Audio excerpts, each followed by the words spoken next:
మొత్తానికి ఇవాళ ఉదయం 11 గంటలకు బడ్జెట్ ప్రవేశపెట్టనున్నారు.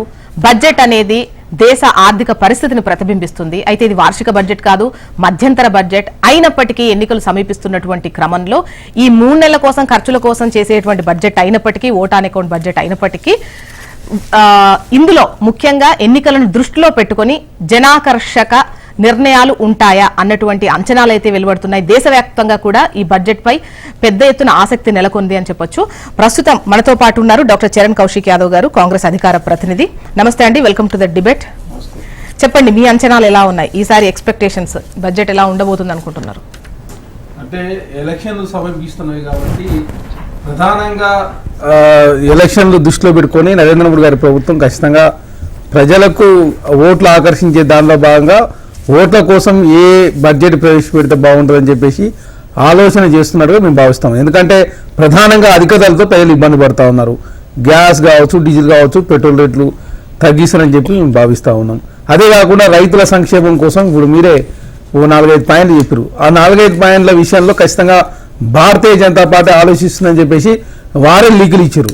ప్రధానంగా రైతులకు సంబంధించి రైతు బంధు సాయం కావచ్చు, అదేవిధంగా సబ్సిడీ కావచ్చు, అదేవిధంగా రైతులకు సంబంధించినటువంటి పెట్టుబడి సాయానికి సంబంధించినటువంటి 3,000 రూపాయలు పెంచే కార్యక్రమం కావచ్చు.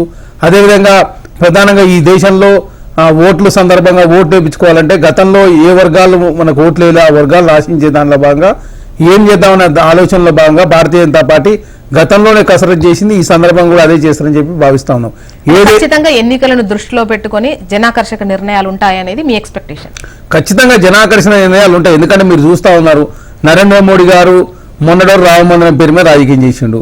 రామ మందిరం, రాముడి పేరు మీద ఓట్లు కొంచెం తక్కువ వచ్చే అవకాశం ఉంది కాబట్టి బీహార్లో ఏకంగా నితీష్ కుమార్ని మా ఇండియా కూటమిని తప్పించి ఏకంగా వారిని మరొకసారి ముఖ్యమంత్రి చేశారు.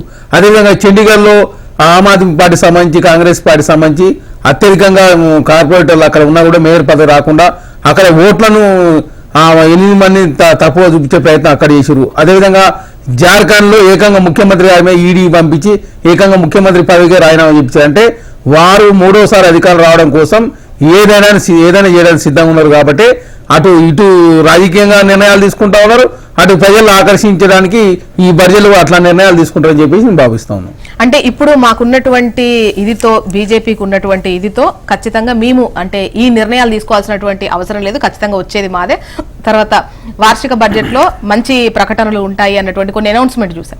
ఇప్పుడు మేడం ఎలక్షన్లు వస్తున్నాయని చెప్పేసి మీరు చూసిర్రు, కస్తూరు ఠాగూర్ అని చెప్పేసి వారు, కర్పూర్ ఠాగూర్ బీహార్లో వారు 2 సార్లు ముఖ్యమంత్రి చేసిరు, ప్రజాదరణ ఉన్న నాయకుడు. అదే కాకుండా వారు ఎంబీసీ వర్గాలు కావచ్చు, ఆనాడే ఈబీసీ అంటే ఎకనామిక్ బ్యాక్వర్డ్ కాస్ట్ సంబంధించి 3% ఆనాడే రిజర్వేషన్, ఈ రోజు కాదు, 1985-90 ప్రాంతంలో రిజర్వేషన్ ఇచ్చిన వ్యక్తి. అదేవిధంగా ఎస్సీ ఎస్టీ బీసీలో మంచి ఆదరణ ఉన్న వ్యక్తి కాబట్టి ఎలక్షన్లు వస్తున్నాయని చెప్పి వారికి భారత రత్న ఇచ్చారు. అంటే నరేంద్ర మోడీ గారు 3వసారి అధికారులు రావడం కోసం ఏదైనా చేయడానికి సిద్ధంగా ఉన్నాడు. ఇప్పుడు నితీష్ కుమార్ గారిని తీసుకుంటారంటే చాలా స్పష్టంగా కనపడతా ఉంది. ఎందుకంటే అక్కడ 39 స్థానాలు భారతీయ జనతా పార్టీకి, కానీ ఆ కాంగ్రెస్, ఎన్సీపీ, జేడీయూ కలిస్తే 39 స్థానాలు కాంగ్రెస్కి వచ్చే అవకాశం ఉన్నప్పుడు ఇండియా కూటమిని చీల్చాలని ఒక దురుద్దేశంతో నితీష్ కుమార్ గారిని మరోసారి తీసుకుంటే చాలా స్పష్టంగా కనపడతా ఉంది. 3వసారి అధికారంలోకి వచ్చే అవకాశం ఉన్నప్పుడు ఎందుకు రాముడు వస్తాడు, ఎందుకు నితీష్ కుమార్ తీసుకుంటాడు, ఎందుకు హేమంత్ సోరెన్ మీకు ఈడీ పోతుంది, ఎందుకు చండీగఢ్లో కాంగ్రెస్ అదే ఆప్కు సంబంధించిన మేయర్ను అడ్డుకునే ప్రయత్నం చేస్తున్నారంటే చాలా స్పష్టంగా కనపడతా ఉంది. ఎందుకంటే దేశంలో 10 సంవత్సరాల కాలం పాటు అధికారంలో ఉండి ఈ దేశంలో పేదరికం రోజు పెరుగుతూ ఉంది, ఆర్థిక అసమానతలు పెరుగుతూ ఉన్నాయి, నిరుద్యోగం పెరుగుతూ ఉంది, అధికారులతో ప్రజలు ఇబ్బంది పడుతూ ఉన్నారు. రామరాజ్యం గురించి మాట్లాడినట్టు రాముడు గురించి మాట్లాడుతున్నారంటే చాలా స్పష్టంగా కనపడతారు. రాముడు అనుకున్న స్థాయిలో రాముడు ద్వారా ఓట్లు వస్తాయి అనుకున్నా, కానీ అనుకున్న స్థాయిలో రాముడు ద్వారా ఓట్లు రావడం లేదు. కాబట్టి ఇప్పుడు పార్టీని జీచే ప్రయత్నం వారు చేస్తా ఉంటారు, చాలా స్పష్టంగా కనపడతాం. ఇప్పుడు అంటే మీ ఎక్స్పెక్టేషన్ ప్రకారం అంటే కొన్ని రీజన్స్ చెప్పారు, అంటే పొలిటికల్ గా ఎటువంటి స్టెప్స్ వేశారో అవి ఎన్నికల కోసం అని చెప్పారు. ముఖ్యంగా ఈ బడ్జెట్ కు సంబంధించి అయితే జనాకర్షక అంటున్నారు కదా, ఏ సెగ్మెంట్స్ లో ఆ తాయిలాలంటారా, లేకపోతే నిర్ణయాలంటారా, కేటాయింపులు అంటారా, ఏ సెగ్మెంట్స్ లో ఎక్కువగా ఎవరిని ఆకర్షించే అవకాశం కనిపిస్తుంది? ప్రధానంగా రైతుల్ని, అదే కాకుండా మధ్యతరగతి ప్రజలు, గ్యాస్ కావచ్చు, డీజిల్ కావచ్చు, పెట్రోల్, అందుకే 10 రూపాయలు తక్కువ చేస్తున్నారని చెప్పే ప్రయత్నం చేస్తున్నారంటే, ఎందుకంటే కాంగ్రెస్ ప్రభుత్వాలు ఉన్నట్టు కర్ణాటకలో మీ భారతీయ జనతా పార్టీ ఉన్న రాష్ట్రాలకు భిన్నంగా కూడా 10 రూపాయలు తక్కువగా ఉన్నది. కాబట్టి అధిక ధరలతో ప్రజలు ఇబ్బంది పడుతున్నప్పుడు ఎలక్షన్ల సందర్భంగా ధరలు తక్కువ చేసే కార్యక్రమం కావచ్చు, అదే రైతులకు సంబంధించినటువంటి రైతు బంధు సాయం 6,000 రూపాయల నుంచి 9,000 రూపాయలు చేసే కార్యక్రమం కావచ్చు, అదేవిధంగా రైతులకు సంబంధించినటువంటి ఆరోగ్య బీమా విషయాన్ని కూడా 10 లక్షల రూపాయలు చేస్తున్నారని చెప్పే ప్రయత్నం వారు లీకులు ఇస్తా ఉన్నారంటే చాలా స్పష్టంగా మహిళల విషయంలో కూడా వారు ఏదో తాయిలాలు ప్రకటిస్తారని చెప్పి మేము భావిస్తాం. ఎందుకంటే ప్రధానంగా మహిళలు కావచ్చు, రైతులు కావచ్చు, అదే నిరుద్యోగులు కావచ్చు, మధ్యతరగతి ప్రజలేమో గ్యాస్, పెట్రోల్, డీజిల్ రేట్ల విషయంలో కావచ్చు, అదేవిధంగా దేశంలో వారు ప్రతి సంవత్సరం 2 కోట్ల ఉద్యోగాలు ఇస్తానని చెప్పేసి నిరుద్యోగులు మోసం చేశారు. కాబట్టి వారిని కూడా ఆకర్షించే దానిలో భాగంగా లోన్లు ఇస్తామనో, లేకపోతే విదేశాలకు పంపుతామనో, లేకపోతే ఎలాంటి ఒకటి, ఎందుకంటే ఇది 3 నెలల వాటి జరిగేది కాబట్టి ఎలక్షన్ల సందర్భంగా ఈసారి అటువంటి కేటాయింపులు చేస్తే బెటరా, చేయకపోతే బెటర్? అంటే పొలిటికల్ గా కాదు, ప్రజల కోసం ఆలోచించి. మేడం, వాస్తవాలు మాట్లాడాలంటే చాలా ఉన్నాయి. అంటే ప్రజలకు వాస్తవంగా ఇప్పుడు తెలంగాణ రాష్ట్రంలో అది 2,90,000 కోట్లని బడ్జెట్ ప్రవేశపెట్టారు. వాస్తవంగా ఖర్చు పెట్టింది 1,90,000 కోట్లే. మరి 1,00,000 కోట్లు ఎక్కువ చూపించడం వల్ల ఎవరికి మేలు జరిగింది?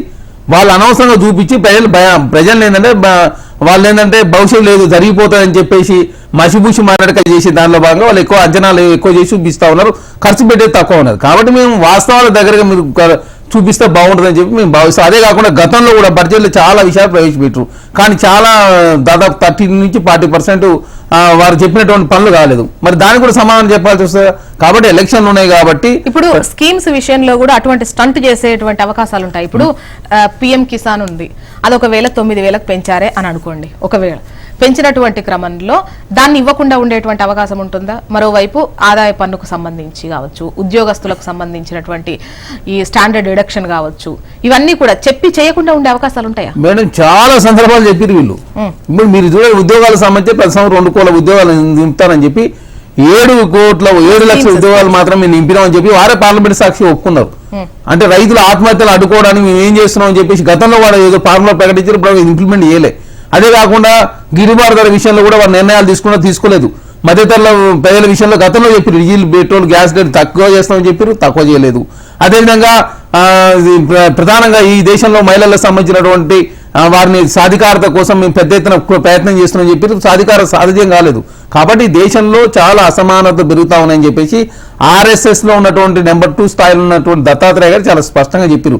ఎంతసేపు భారతీయ జనతా పార్టీ అదాని, అంబానీ మేలు చేసే ప్రయత్నం చేస్తుందనేది చాలా స్పష్టం. 3% మంది ప్రజల దగ్గర 90% సంపద ఉంది, ఇది దేశ విఘాతానికి దారితీస్తుందని చెప్పేసి దత్తాత్రేయ గారు మాట్లాడారు. దత్తాత్రేయ గారు అంటే మొహం భగవత్ తర్వాత ఆ స్థాయి ఉన్న వ్యక్తి.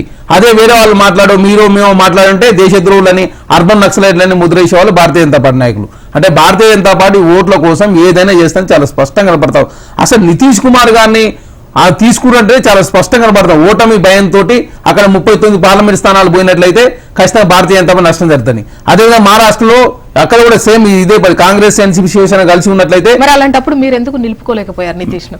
ఆయన అంటే ముఖ్యంగా ఇండియా కూటమి అంటే ఆ టార్గెట్ ను రీచ్ అవ్వలేదనే కదా అటు ఎన్డీఏలో మళ్ళీ పాత మిత్రున్నే కలుస్తున్నామని వెళ్ళారు. నేను ఇది వ్యూహాత్మకంలో భాగంగా తీసుకుపోయిన మేము గతంలో వారే పంపించినట్టు చాలా స్పష్టంగా కనపడతా ఉంది. నితీష్ కుమార్ గారిని ఈ దేశంలో ప్రజలు ఎవరు విశ్వాసంలో తీసుకోరు.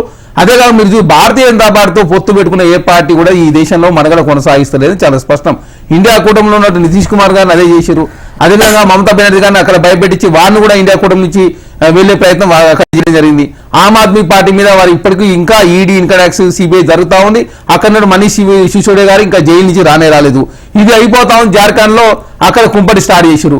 అదేవిధంగా నితీష్ కుమార్ తర్వాత లల్లు ప్రసాద్ గారిని రీసెంట్ గా 10 గంటల పాటు ఈడీ ప్రశ్నించిందంటే ఈ దేశంలో నరేంద్ర మోడీ గారి ప్రభుత్వం వచ్చిన తర్వాత ఈడీ, ఇన్కమ్ ట్యాక్స్, అదే సిబిఐని అడ్డగోలుగా మిస్యూజ్ చేస్తూ ఈ దేశంలో ప్రతిపక్ష పార్టీని నిర్వీర్యం చేసే ప్రయత్నం వారు చేస్తా ఉన్నారు. అదే కాక మీరు చూస్తా ఉన్నారు, ప్రధానంగా మీరు చూడండి, దేశంలో అన్ని ప్రతిపక్ష పార్టీల మీద ఈడీ కానీ సిబిఐ ఇన్కమ్ ట్యాక్స్ పోతుంది.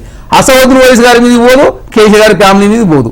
ఈ దేశం అందరి మీద పోయింది. మీరు చూడండి, టీడీపీలో ఉన్నప్పుడు సీఎం రమేష్ గారి మీద, సుజనా చౌదరి గారి మీద, అదేవిధంగా కాంగ్రెస్ ఉన్నప్పుడు అస్సాం ముఖ్యమంత్రి హేమంత్ బిశ్వాల్ శర్మ మీద, టీఎంసీ ఉన్నప్పుడు సువేంద్ర అధికారి గారి మీద, దేశం అందరూ తర్వాత భారతీయ జనతా పార్టీ పోయిన తర్వాత వాళ్ళు పునితులు అయిపోయినట్టు, భారతీయ జనతా వాళ్ళు పోయిన తర్వాత వాళ్ళు మంచి వాళ్ళు అయినట్టు ఆ కేసు ఏమైంది తెలియని పరిస్థితి. కాబట్టి ఈ దేశంలో భారతీయ జనతా పార్టీ దాదాపు 5,542 ఈడీ కేసులైనాయి. శిక్ష పడ్డది మాత్రం 23 మంది, అంటే 0.5%. మిగతా కేసులు ఏమైనా తెలియదు. అంటే రాజకీయ స్వార్థం కోసం ఎంతసేపు ఈడీని ఇంకా సిబిఐని వాడుకుంటుందని చాలా స్పష్టంగా కనపడతాం. ఇప్పుడు మీతో జట్టు కట్టి ఖచ్చితంగా బీజేపీని గద్దె దించాలి అనుకున్నటువంటి వాళ్ళు మళ్ళీ మీకు దూరం అవడమా, లేదంటే బీజేపీ నుంచి వచ్చిన వాళ్ళు మళ్ళీ బీజేపీతోనే కలవడమా, ఇటువంటివి జరుగుతున్నాయి. అంటే ఒక విధంగా మిమ్మల్ని నమ్మకనా అంత భయపెట్టినటువంటి, ఇప్పుడు నితీష్ని భయపెట్టినటువంటి సిచ్యువేషన్ ఏముంది అక్కడ? మేడం నితీష్ కుమార్ భయపెట్టిన సిచ్యువేషన్ మీ దగ్గర కన్వీనరా అవునా కాదా లేకపోతే అభ్యర్థిగా ప్రకటిస్తారా లేదా అన్నటువంటి గొడవలే ఉన్నాయి. ఎన్నిసార్లు మీటింగ్స్ పెట్టినా కూడా ఒక కొలిక్కి రావట్లేదు అన్నటువంటిదే, అందుకోసం వెళ్తున్నా అన్నట్టు కూడా చెప్పారు. నేను ఆయన వ్యూహాత్మకలో భాగంగా ఆయన వచ్చిందనే చాలా, ఎందుకంటే మీరు పురుషులు 17 నుంచి 19 వరకు కాంగ్రెస్ నుంచి బీజేపీ పోయిండు, 19 తర్వాత 20లో గెలిచిన తర్వాత 22 నుంచి మళ్ళీ ఇటు సైడ్ వచ్చిండు. అంటే ఇటు వచ్చుడు అటు వచ్చుడు, అంటే ఇటు నిర్వీర్యం చేయాలి మేడం, ఇటు నిర్వీర్యం చేయాలి అటు నిర్వీర్యం చేయాలి. 9వసారి ముఖ్యమంత్రి వారే ప్రమాణ స్వీకారం చేశారంటే చాలా స్పష్టం. నితీష్ అనేది చాలా స్వార్థ రాజకీయాలకు ఆయన పేరు. ప్రతినిధి గారు కూడా జాయిన్ అయ్యారు, దిలీప్ ఆచార్య గారు. నమస్తే అండి, వెల్కమ్ టు ద డిబేట్. నమస్కారం అండి. చెప్పండి, మరి ఎట్లా ఉండే అవకాశం ఉంది బడ్జెట్? మీ ఎక్స్పెక్టేషన్స్ ఏంటి? అంటే ఎన్నికల కోసం జనాకర్షక నిర్ణయాలు ఉంటాయి అని చెప్పేసి ప్రతిపక్షాలు అయితే అంచనా వేస్తున్నాయి. లేదు ఇటువంటి ఆకర్షణలు ఏవి చెయ్యరు, ఏంటంటే ఖర్చుల కోసం మాత్రమే ఖర్చు పెట్టే విధంగా, అంటే ఇప్పటి వరకు ఉన్నటువంటి ఏవైతే పథకాలు ఉన్నాయో అవి నడవడం కోసం మాత్రమే, ఖర్చుల కోసమే తీస్తారు ఈ బడ్జెట్ అనేది ఒక అంచనా. నమస్కారం అండి. ముందుగా HMTV ప్రేక్షకులకి నమస్కారం, అదేవిధంగా మా సోదరుడు చరణ్ కౌశిక్ గారికి నమస్కారం. ఈరోజు బడ్జెట్ ప్రవేశపెడతా ఉన్నారు, ఇంట్రిమ్ బడ్జెట్ అది. సో ఆ బడ్జెట్లో పెద్దగా మళ్ళీ ఏదన్నా నిర్ణయాలు తీసుకుంటే ప్రతిపక్షాలు కూడా, ముందే ప్రతిపక్షాల పరిస్థితి ఏ విధంగా ఉందంటే ఇబ్బందికరమైన పరిస్థితులు ఎదుర్కొంటున్నారు వాళ్ళు. మేము ఏం చేసినా కానీ వాళ్ళు దాంట్లో రంధ్రాన్వేషణ చేయడం కోసం ప్రయత్నం చేస్తున్నారు. కాకపోతే Bharatiya Janata party not only ఇప్పుడు 10వసారి బడ్జెట్ ప్రవేశపెట్టే సమయం కాదు, గడిచిన 10 సంవత్సరాల నుంచి సమాజంలో చిట్ట చివరి నిరుపేద వ్యక్తిని దృష్టిలో పెట్టుకునే ఏ కార్యక్రమమైనా రూపొందిస్తుంది. అది మా మూల సిద్ధాంతం. అంత్యోదయ అనేది మా మూల సిద్ధాంతం, భారతీయ జనతా పార్టీ మూల సిద్ధాంతం. సమాజంలో ఉండే చిట్ట చివరి నిరుపేద వ్యక్తికి ప్రభుత్వ ఫలాలు అందినప్పుడే మా లక్ష్యం నెరవేరుతుంది. ప్రజలు కూడా ఆ ఆకాంక్షలతో ఉంటారు కాబట్టి ప్రజల ఆకాంక్షలను కూడా నెరవేర్చిన వాళ్ళం అవుతాము అని చెప్పి ఆ దిశగానే బడ్జెట్ అనేది రూపకల్పన జరుగుతూ ఉంది. ప్రతిసారి మనం చూస్తూనే ఉన్నాం. సో ఎట్టి పరిస్థితుల్లో ఇప్పుడు కూడా సబ్కా సాత్ సబ్కా వికాస్ సబ్కా విశ్వాస్ అనే ఆ స్లోగన్ ట్యాగ్ లైన్ తీసుకునే ముందుకు పోతున్నాం తప్ప ఇంకొకటి కాదు.